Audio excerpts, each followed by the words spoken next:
السلام علیکم ورحمۃ اللہ وبرکاتہ۔ بسم اللہ الرحمن الرحیم۔ قرآنی جغرافیہ کے حوالے سے ہم نے کچھ ضروری گزارشات آپ کے سامنے پیش کرنی ہے۔ ابتدائی گزارشات میں زمین کا تعارف اور طول البلد عرض البلد کے حوالے سے محلی وقوع کا تعین پیش خدمت ہوا۔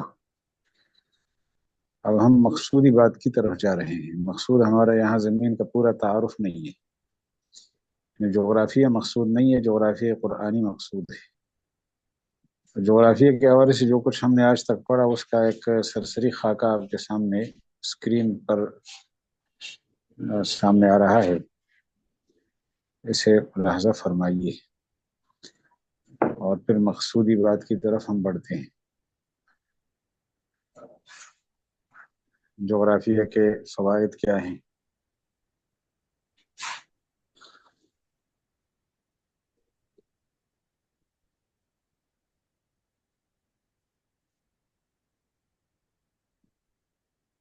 یہ خط تاریخ ہے زمین کے اوپر، اور یہ منحنی اس لیے ہے کہ ایک ملک میں دو تاریخیں نہ آئیں۔ یہ بالکل شمالی علاقہ آپ دیکھ رہے ہیں، جہاں ایک طرف روس ہے اور ایک طرف امریکہ ہے۔ یہ روس کا علاقہ ہے جو 180 ڈگری سے آگے نکلا ہوا ہے۔ اب اگر ہم خط تاریخ سیدھی رکھیں، اسی طرح 180 ڈگری ہی پر رکھیں، تو روس کے اس علاقے میں تاریخیں دو ہو جائیں۔ پھر یہ امریکہ کے جزائر ہیں، یہ 180 سے مشرق کی طرف آئے ہیں، 180 مغربی سے آگے مشرق کی طرف داخل ہوئے ہیں۔ تو اس علاقے کی تاریخیں بھی دو ہونے سے بچانے کے لیے انہوں نے اس خط کو ٹیڑھا کر لیا۔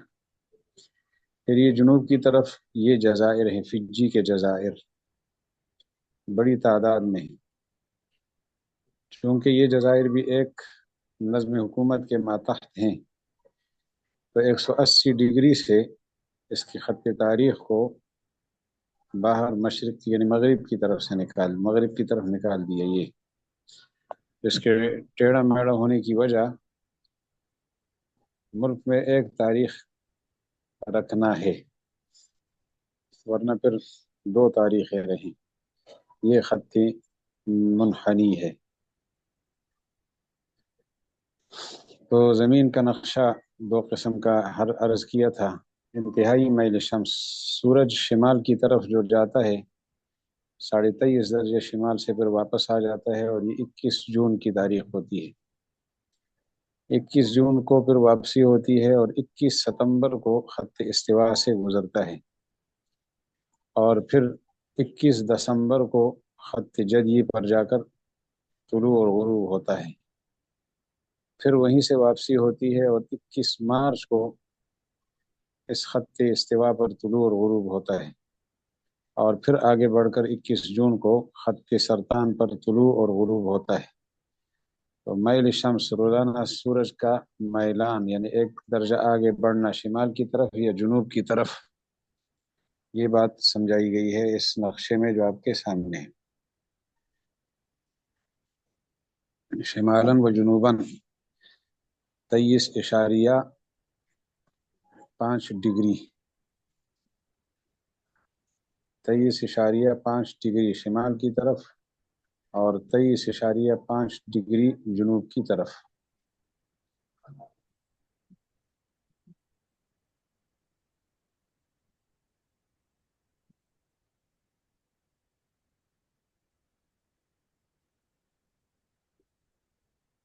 بہرحال اس کو ڈگری ہی پڑھیں، اس وقت تصحیح نہیں ہو سکتی۔ 23.5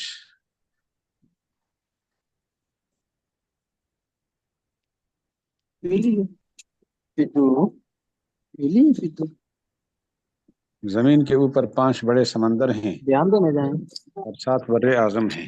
اج گشت کیتا انہوں نے، جس ٹائم میں مسجد نکلن لگا مینو بلا کے گشت کر لی، میں حاضر گشت کر کے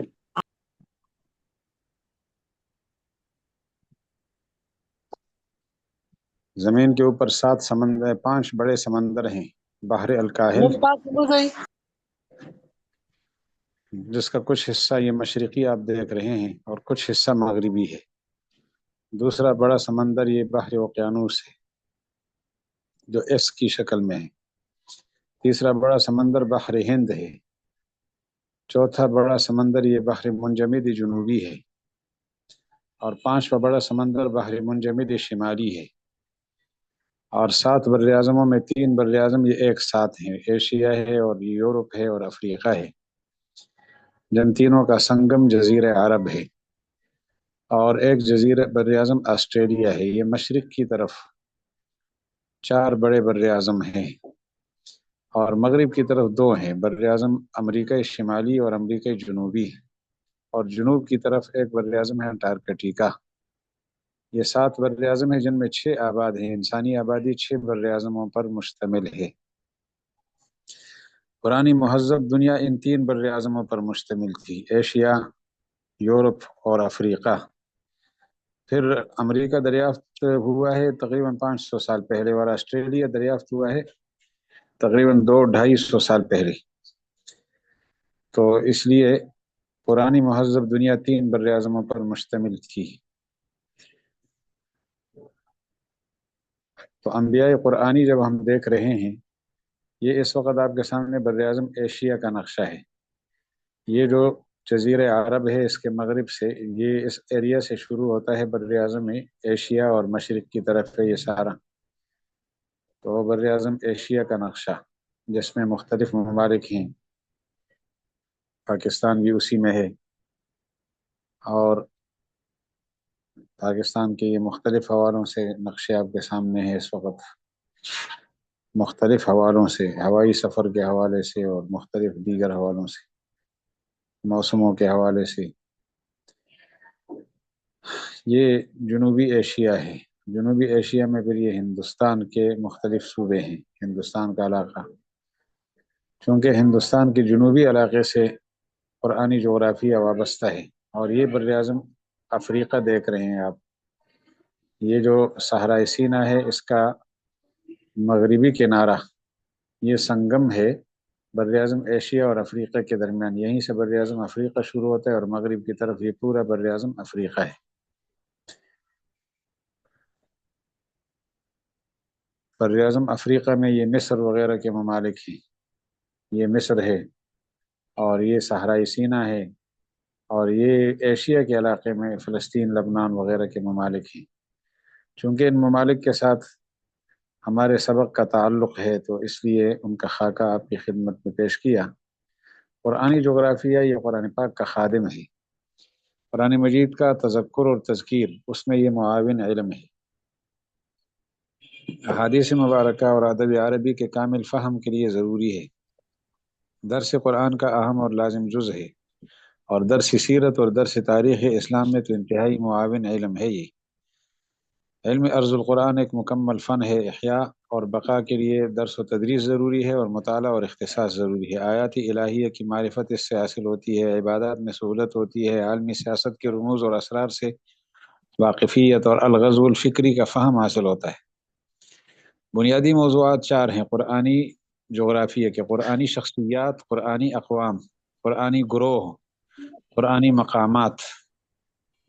یہ 4 موضوعات ہیں قرآنی جغرافیہ کے: شخصیات کا تعارف، پھر اقوام کا تعارف، پھر گروہوں کا تعارف، اور پھر مختلف مقامات کا تعارف۔ اس وقت پہلا حصہ ہم قرآنی شخصیات کو پیش کریں گے، انبیاء کرام علیہم السلام اور بقیہ قرآنی شخصیات۔ شخصیات میں یہ 2 قسم کی ہستیاں آتی ہیں۔ قرآنی شخصیات میں عرض کیا تھا کہ انبیاء کا تذکرہ 3 طریقے سے کیا گیا ہے: مبہم تذکرہ، اور نام کے ساتھ، اور بغیر نام کے۔ تو نام کے ساتھ اور بغیر نام کے۔ پھر قرآن کی دیگر شخصیات 2 طرح کی ہے: جزا پانے والے، سزا پانے والے لوگ، انبیاء کے علاوہ۔ اب انبیاء کی کل تعداد کتنی ہے؟ 1,24,000، 2,24,000 کی روایات ملتی ہیں، لیکن بتایا تھا کہ یہ روایات ضعیف ہے، لہٰذا ہم کسی عدد پر اصرار نہیں کریں گے۔ قرآنی انبیاء کرام جن کا مبہم تذکرہ ہے ان کی تعداد تو واضح نہیں ہوئی، لیکن جن کا تذکرہ نام کے ساتھ یا بغیر نام کے ہے وہ تقریباً 34 ہے۔ 8 کا تذکرہ بغیر نام کے ہے اور 26 کا تذکرہ نام کے ساتھ ہے۔ ان میں ایک پیغمبر کے بارے میں اختلاف ہے، باقی 25 اتفاقی ہیں۔ 34 انبیاء کرام علیہ السلام کی تفصیلات، یہ چیز ہم نے پڑھی ہوئی تھی۔ عزیر علیہ السلام کا نام آیا ہے قرآن پاک میں، ان کی نبوت کے بارے میں اختلاف ہے، وہ مختلف فی شخصیت کو اس لیے شروع میں پیش کیا، اور ان کا تذکرہ یہ موجود ہے سورہ بقرہ میں 258 نمبر آیت میں، اور اس کے علاوہ 10ویں پارے میں ان کا باقاعدہ نام بھی ہے، وقالت الیہود عزیر ابن اللہ، سورہ توبہ آیت نمبر 30۔ تورات کے حافظ کے طور پر جن کو اللہ کا بیٹا قرار دینے کی کیا وجہ تھی، یہ سامنے موجود ہے سورہ بقرہ والے واقعے کی وجہ سے، یا بخت نصر کے حملے کے بعد نسخے ناپید ہو گئے تو انہوں نے اپنی یادداشت سے تورات دوبارہ لکھوائی۔ اس کے سبب بعض یہودیوں نے جو عرب میں آباد تھے انہیں اللہ کا بیٹا قرار دیا کہ خدا کی کتاب ان کو یاد ہے۔ اس زمانے میں خدا کی کتاب کا یاد ہونا کسی معجزے سے کم نہیں ہوتا تھا، اب تو معمول بن گیا ہے۔ یہ قرآن پاک کا معجزہ ہے کہ اس نے ہر ایک کے سینے میں اپنے لیے جگہ بنائی ہے، اور ہر طبقے میں اپنے لیے خادم پیدا کرتا ہے، پھر اسے مخدوم بناتا ہے۔ یہ قرآن پاک کا عجیب کمال ہے۔ مسلمان اگر سستی کریں گے، اللہ تعالیٰ غیر مسلموں سے خادم پیدا کر کے اس کو مخدوم بنا دے گا۔ مولانا عبدالحق رحمہ اللہ یہاں گجرانوالہ میں شیراں والا باغ مرکزی جامع مسجد کے 50 سال امام رہے ہیں۔ یہ ہندو پنڈت تھے، یہ مسلمان ہوئے تو 2 لڑکے ساتھ مسلمان ہوئے۔ ان 2 لڑکوں میں سے ایک کے بیٹے کا نام سیٹھی محمد یوسف ہے، جس نے پاکستان میں اور سعودی عرب میں حفظ کے مدارس میں قائم کرنے میں بہت اہم کردار ادا کیا۔ ہمارے ہاں ہزارہ ڈویژن میں معاہد القرآن ان کا مدرسہ تھا، اور بھی تھے۔ اور دوسرے لڑکے کے بیٹے کا نام ہے مولانا احمد علی لاہوری رحمہ اللہ، جن کی خدمات دنیا جانتی ہے۔ تو ایک ہندو پنڈت مسلمان ہوا، 2 لڑکے مسلمان ہو گئے، دونوں کا تعلق سکھ گھرانے سے تھا، اور قرآن پاک نے اپنا خادم وہاں سے پیدا کیا اور پھر مخدوم بنا دیا۔ بہرحال قرآن پاک میں جن انبیاء کا نام لے کر تذکرہ ہوا ہے، حضرت یوشع علیہ السلام، جن کا تذکرہ قرآن پاک میں نام لیے بغیر 2 جگہ ہے، جن کا تعارف یہ پہلے گزر گیا ہے۔ خضر علیہ السلام کا نام قرآن پاک میں نہیں آیا، واقعہ آیا ہے سورہ کہف میں۔ حزقیل علیہ السلام کا نام نہیں آیا، واقعہ آیا ہے سورہ بقرہ کی 243 آیت میں۔ اور حضرت حزقیل علیہ السلام کا یہ تعارف ہم پہلے پڑھ چکے ہیں۔ شمویل علیہ السلام کا نام نہیں آیا، واقعہ آیا ہے 246 سورہ بقرہ میں، اور تعارف ان کا ہم پڑھ چکے تھے۔ 3 انبیاء کرام، ان میں ایک پیغمبر حنظلہ ابن صفوان علیہ السلام ہے، سورہ فرقان میں ان کا ذکر ہے اصحاب الرس کے عنوان سے، اصحاب الرس زندہ دفن کیے گئے تھے۔ پھر 3 انبیاء کرام سورہ یاسین کے دوسرے رکوع میں ہے، 13 نمبر آیت۔ ظاہر یہی ہے کہ یہ حضرات انبیاء تھے، اور بعض روایات میں ان کے نام بھی صادق، صدوق اور شلوم آئے ہیں۔ یہ آسان ترجمہ قرآن شیخ الاسلام مفتی محمد تقی عثمانی کے الفاظ ہیں۔ تو 26 انبیاء جن کا نام لے کر تذکرہ کیا گیا ہے، ان کو یاد کرنے کا آسان سا فارمولہ ہم نے عرض کیا تھا کہ 2 بابے پہلے نمبر پہ یاد کریں، ابراہیم علیہ السلام، نوح علیہ السلام، پھر باپ بیٹے کی جماعت اسحاق و یعقوب، پھر باپ بیٹے کی جماعت داؤد و سلیمان، 2 بھائی ایوب و یوسف کے صبر و شکر کے حوالے سے 2 بھائی ہیں، اور پھر 2 بھائی موسیٰ اور ہارون علیہ السلام۔ ایک گھر کے 4 حضرات، اسرائیلی گھرانے کے زکریا، یحییٰ، عیسیٰ، الیاس علیہ السلام، اور مختلف خطوں کے 4 انبیاء، مکہ مکرمہ کے اسماعیل علیہ السلام، اور لبنان کے یسع علیہ السلام، عراق کے یونس علیہ السلام، اور اردن کے لوط علیہ السلام۔ یہ 18 انبیاء ہمیں ایک ساتھ مل گئے۔ بقیہ 8 میں سے ایک جماعت اول اور آخر کی، آدم علیہ السلام، نبی علیہ السلام، یہ 20 ہو گئے۔ 6 حضرات میں سے 3 کثیر الذکر شخصیات، ہود، صالح، شعیب۔ عرض کیا تھا ہود علیہ السلام کا نام قرآن پاک میں 7 دفعہ آیا ہے، اس پر 2 کا اضافہ کریں، صالح علیہ السلام کا نام 9 دفعہ آیا ہے، 2 کا مزید اضافہ کریں، 11 دفعہ شعیب علیہ السلام کا نام آیا ہے۔ قلیل الذکر 3 شخصیات، ادریس علیہ السلام کا نام 2 دفعہ آیا ہے، ذوالکفل علیہ السلام کا نام 2 دفعہ آیا ہے، اور عزیر علیہ السلام کا نام 1 دفعہ آیا ہے۔ یہ 26 ہستیاں بن گئی۔ مزید ادریس علیہ السلام کا تعارف سرسری سا ہو گیا تھا، بابل کا علاقہ جو عراق میں ہے، اب 5 اولو العزم انبیاء کے حوالے سے 2 بابے، وہی 2 بابے جو وہاں مذکور تھے یہاں ہیں، نوح علیہ السلام، ابراہیم علیہ السلام۔ 2 بڑے مذہبوں کے پیغمبر موسیٰ علیہ السلام، عیسیٰ علیہ السلام، اور آخری پیغمبر حضرت محمد صلی اللہ علیہ وسلم۔ یہ یاد کرنے کا بالکل آسان سا فارمولہ ہے، 2 بابے، پھر 2 بڑے مذہبوں کے پیغمبر اور آخری پیغمبر حضرت محمد صلی اللہ علیہ وسلم۔ آخری پیغمبر نبی علیہ السلام کا آخری ہونا آپ کے کمال کی دلیل نہیں ہے، بلکہ سب سے بڑے ہونے کی وجہ سے آپ آخر میں آئے ہیں۔ ایک ہے نبی علیہ السلام آخر میں آ گئے اس لیے سب سے بڑے ہو گئے، ایک یہ ہے کہ سب سے بڑے تھے اس لیے آخر میں آئے ہیں۔ نبی علیہ السلام کسی بھی مرحلے میں آ جاتے آپ کے بڑے پن پر اثر نہ پڑتا، لیکن دیگر انبیاء کرام علیہ السلام کی تعلیمات کے لیے رکاوٹ پیدا ہو جاتی، اس لیے سب سے آخر میں آئے ہیں۔ اگر آپ پہلے آ جاتے تو موسیٰ علیہ السلام اپنی شریعت کے ساتھ پھر کیا کرتے؟ عیسیٰ علیہ السلام اپنی شریعت کے ساتھ کیا کرتے؟ اب عیسیٰ علیہ السلام بعد میں آئیں گے تو اپنی شریعت لے کر نہیں آئیں گے، تو اگر عیسیٰ علیہ السلام سے پہلے آپ علیہ السلام کا زمانہ ہوتا تو پھر عیسیٰ علیہ السلام کیا کرتے؟ نوح علیہ السلام، ابراہیم علیہ السلام اپنی شریعتوں کے ساتھ کیا کرتے؟ تو آخر میں آنا یہ بڑے ہونے کی وجہ سے ہے۔ ختم نبوت کا معنی سب سے بڑا نبی، جس پر نبوت کے سارے کمالات ختم ہیں، تو بڑا ہے اس لیے آخر میں آیا ہے، آخر میں آئے ہیں اس لیے بڑے ہیں، یہ بات ٹھیک نہیں ہے۔ حضرت مولانا قاسم نانوتوی رحمہ اللہ یہی بات سمجھاتے ہیں کہ سب سے بڑے ہیں تب آخر میں آنا ضروری ہے، تاکہ باقی انبیاء کو تو اپنی شریعت پیش کرنے کا موقع ملے۔ اگر سب سے بڑے کو سب سے پہلے بھیج دیا جائے اس کا مرتبہ وہی رہے گا، وہ سب سے بڑے رہیں گے، لیکن باقی انبیاء پھر کیا کریں گے؟ تو سب سے آخر میں آئیں اس لیے ہیں کہ وہ سب سے بڑے ہیں۔ اور بہرحال ذوالکفل علیہ السلام کا تذکرہ قرآن پاک میں 2 جگہ ہوا ہے، یہاں پر 3 جگہ لکھا ہے، یہ 3 نہیں ہے، 2 دفعہ ہے۔ قرآن کریم میں ان کا تذکرہ، ذوالکفل علیہ السلام کا تذکرہ 2 جگہ ہوا ہے۔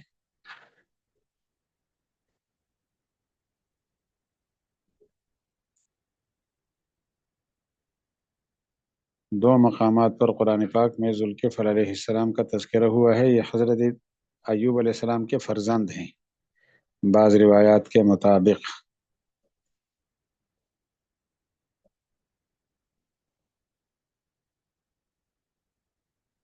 تو اسماعیل یسع، اسماعیل علیہ السلام کا نام تو بہت ساری جگہوں میں آیا ہے، ادریس علیہ السلام، ذوالکفل علیہ السلام، اسی طرح ذوالکفل علیہ السلام 2 دفعہ ان کا نام آیا ہے، اور ادریس علیہ السلام کا نام بھی قرآن پاک میں صرف 2 دفعہ ہے، سورہ مریم میں ہے اور سورہ انبیاء میں ہے۔ تو یسع علیہ السلام کا نام ایک دفعہ سورہ صاد میں ہے اور ایک دفعہ سورہ اعراف میں ہے، تو اس لیے 2 دفعہ ان کا تذکرہ ہے۔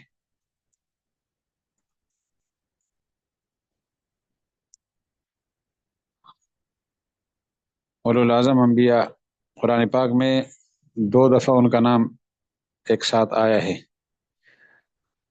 نوح علیہ السلام، ابراہیم علیہ السلام، موسیٰ علیہ السلام، عیسیٰ علیہ السلام، محمد صلی اللہ علیہ وسلم اور باقی انبیاء کرام۔ یہ ان کے تذکرے کا ایک خاکہ ہے۔ آدم علیہ السلام کا نام قرآن پاک میں 25 مرتبہ آیا ہے، ادریس علیہ السلام 2 دفعہ، نوح علیہ السلام 43 مرتبہ، تو اسی طرح ہود علیہ السلام 7 دفعہ، صالح علیہ السلام 9 دفعہ، آگے آپ دیکھیں گے شعیب علیہ السلام 11 مرتبہ۔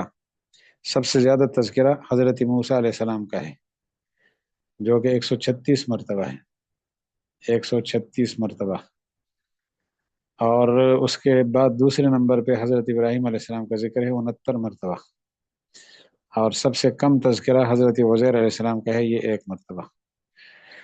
عیسیٰ علیہ السلام کے نام 3 آئے ہیں قرآن پاک میں، ابن مریم، مسیح اور عیسیٰ۔ عیسیٰ کے نام سے علیہ السلام آپ کا تذکرہ 25 مرتبہ ہوا ہے۔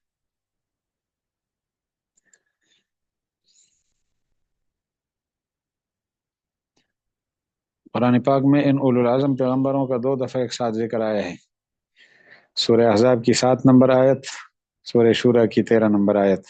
یہ بات پہلے گزر گئی ہے، صرف ہم مقصود کی طرف بڑھنے سے پہلے یہ خاکہ پیش کر رہے تھے۔ اب آج ہمارا مقصودی سبق یہ ہے کہ یہ جو انبیاء کرام علیہم السلام ہے 26، ان کو اللہ تعالیٰ نے کن علاقوں میں مبعوث فرمایا تھا؟ تو ان میں 4 عراقی ہیں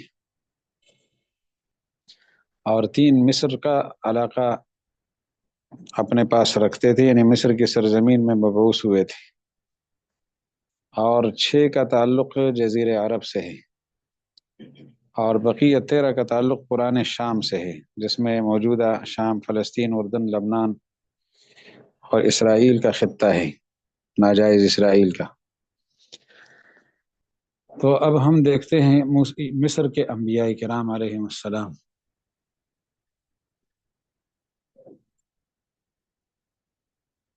یہ آپ دیکھ رہے ہیں عراق، اس عراق سے 4 انبیاء کا تعلق ہے۔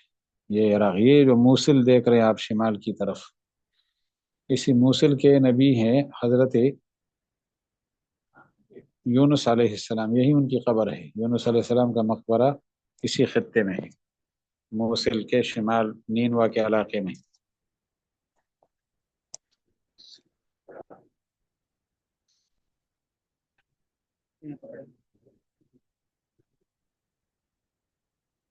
یہ عراقی سرزمین ہے یہ، اور اس میں یہ علاقہ آپ دیکھ رہے ہیں موصل، تو حضرت یونس علیہ السلام کا تعلق اس خطے سے ہے۔ اور یہ جو آپ دیکھ رہے ہیں بغداد، اس کے قریب یہیں پر بابل کا علاقہ تھا، بابل، ابراہیم علیہ السلام کا تعلق یہاں سے ہے۔ اور یہ آپ دیکھ رہے ہیں بصرہ، اس کے قریب یہاں کوفہ تھا، کوفہ ہے، اس کوفہ سے تعلق ہے نوح علیہ السلام کا، جن کی کشتی پر آ کر یہ اوپر آرمینیا کے علاقے میں آ کر رکی تھی، آرمینیا کے علاقے میں جبل جودی، تو ان کا تعلق یہاں کوفہ سے ہے۔ اور ادریس علیہ السلام کا تعلق بھی اسی بابل کے علاقے سے ہے، وہ پردادا ہیں نوح علیہ السلام، ان کے پڑپوتے ہیں۔ تو یہ عراق کی سرزمین میں انبیاء کے علاقے۔ اس کے علاوہ یہ مصر ہے، مصر، یہاں 4 انبیاء مبعوث ہوئے، یوسف علیہ السلام، موسیٰ علیہ السلام اور ہارون علیہ السلام۔ یوسف علیہ السلام اس علاقے سے تشریف لائے تھے۔ یہ علاقہ تھا آپ کا، ایک منٹ غلطی ہو گئی، یہ ہے فلسطین کا علاقہ، اس فلسطین کے علاقے سے یہاں آئے تھے، مصر کے علاقے میں یوسف علیہ السلام، بھائیوں نے اٹھا کے یہاں بیچ دیا۔ اور اس مدین کا، یہ مدین کا علاقہ ہے، یہاں کا ایک تجارتی قافلہ گیا تھا یہاں، اور کنویں سے یوسف علیہ السلام کو نکالا، بھائیوں نے ان کو بیچا، اور یہاں آ کر مصر میں لوگوں نے، وہاں کے عزیز مصر نے ان کو خریدا۔ پھر تفصیلات ساری آپ جانتے ہیں۔ تو مصر کا علاقہ یہ حضرت یوسف علیہ السلام کی محنت کا مرکز اور میدان ہے۔ پھر بعد میں اللہ جل جلالہ نے 2 اور پیغمبر، بڑے پیغمبر بھیج دیے، جن کا نام قرآن پاک میں موجود ہے۔ ایک شخصیت حضرت موسیٰ علیہ السلام کی ہے، موسیٰ علیہ السلام کی بعثت کا علاقہ بھی یہی ہے، اور ہارون علیہ السلام کی۔ البتہ موسیٰ علیہ السلام نے جو 10 سال گزارے ہیں وہ یہ علاقہ ہے، یہ مدین کا علاقہ ہے۔ اس مدین میں آپ نے 10 سال کا عرصہ گزارا ہے، مدین، یہ تقریباً اس ساحل سمندر پہ سمجھ لیں، اس ایریا میں۔ اور اس کے بعد آپ واپس گئے تو راستہ بھول گئے، اور یہ صحرائے سینا اس جگہ کا کوہ طور ہے، تو کوہ طور کے دامن میں آپ کو نبوت ملی، اور پھر آپ واپس دوبارہ مصر گئے۔ مصر کے علاقے میں آپ نے پھر اپنی محنت کا میدان سجایا، اور واپس آئے تو یہ سمندر ہے، یہ بحر قلزم کا شمالی علاقہ، خلیج سوئز، اس جگہ فرعون وغیرہ غرق ہوا، اور موسیٰ علیہ السلام اپنی قوم کو لے کر اس صحرائے سینا میں داخل ہو گئے۔ 40 سال بنی اسرائیل یہاں رہے، 40 سال کے بعد جا کر پھر وہ فلسطین میں داخل ہو گئے تھے۔ تو موسیٰ علیہ السلام، ہارون علیہ السلام اور یوسف علیہ السلام کا علاقہ یہ مصر ہے۔ اور 6 انبیاء کرام ابھی ہم نے بتایا نا، ہود، صالح، شعیب علیہ السلام کا پہلے ذکر کر لیتے ہیں۔ یہ علاقہ، یہ جو عمان اور یمن ہے، اس کے درمیان حضرموت کا علاقہ ہے، یہ ہود علیہ السلام کا علاقہ ہے۔ اور اس جگہ مدائن صالح ہے، یہ مدینہ منورہ سے شمال کی طرف، یہاں صالح علیہ السلام مبعوث ہوئے، اور یہی علاقہ یہ مدین ہے یہ۔ اور اس مدین کے مشرق میں یہ تبوک کا علاقہ ہے، تبوک جس کو قرآن پاک میں ایکا کہا ہے،